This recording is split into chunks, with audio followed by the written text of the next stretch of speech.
everybody agrees, the general consensus in Israel is that military option should be the last option, but it should be there. It should be there, and seriously.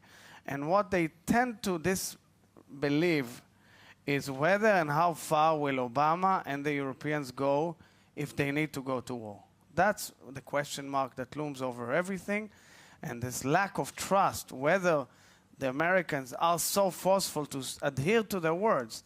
You said there will be no containment. Let's see you making sure there's no containment if, at the end of it all, you're bluffed by the Iranians. Netanyahu has been preparing the Israeli public since he got back from the United States as to the alternative of operating alone. I think he's doing that for various reasons. One is, of course, to maintain this option seriously. And two, in order to make it clear to the world that this option is viable. I think all in all, none of us envy Netanyahu. We know that it's a very difficult decision. And I think that where Israelis are now and the political system in Israel is that it says the following. This program cannot be allowed in any way. If need be, we will all unite together, but give a chance to another venue to take its place, to take its space, and see where the outcome will lead us in the next coming months. And that's what was said by Netanyahu this week in Parliament. He said, time is short, it's a short time span, but hinted, of course, that he agrees to give this window of opportunity. One of the problems that all of us have, but particularly the United States, is that we don't have a good sense of the thinking of the Iranian leadership. It's not a monolithic political culture. In fact, it's a highly divided polity in Tehran. What does the supreme leader intend to do? Is he trying to achieve a nuclear weapons capacity, but will stop short of actually constructing a nuclear capability, a nuclear device? Does he believe that there's a deal that can be made short of war that they can live with? In the Bush years, President Putin actually, on behalf of the P5+1, offered that we would help them construct a civil nuclear regime.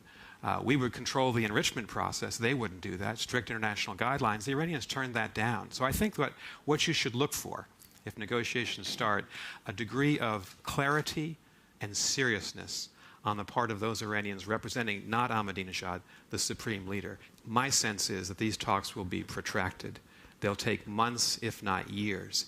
We've got to believe in the capacity of diplomacy to find a way forward.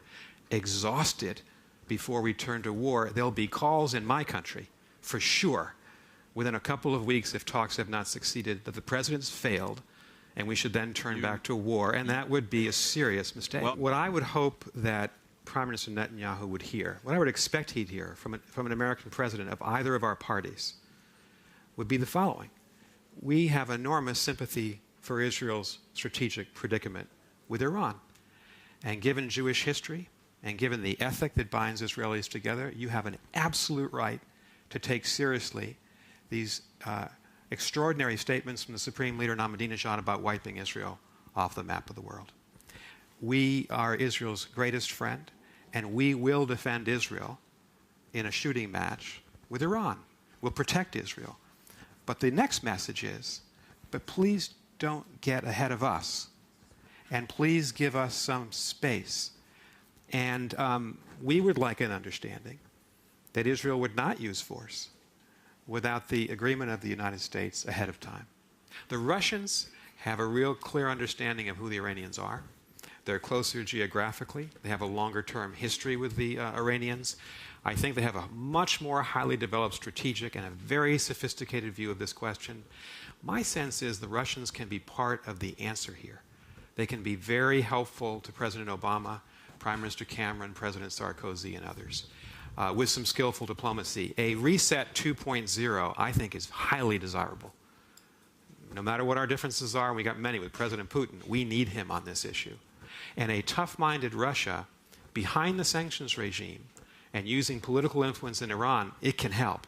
The Chinese have been a major hindrance because when we all, in 2005 and 2006, the Europeans reduced their economic exposure, 22 billion euros in export credits in 2005, cut in half by 2007. The Chinese rushed in and filled all those contracts. The Chinese are the largest trade partner. They have fundamentally undercut the sanctions regime.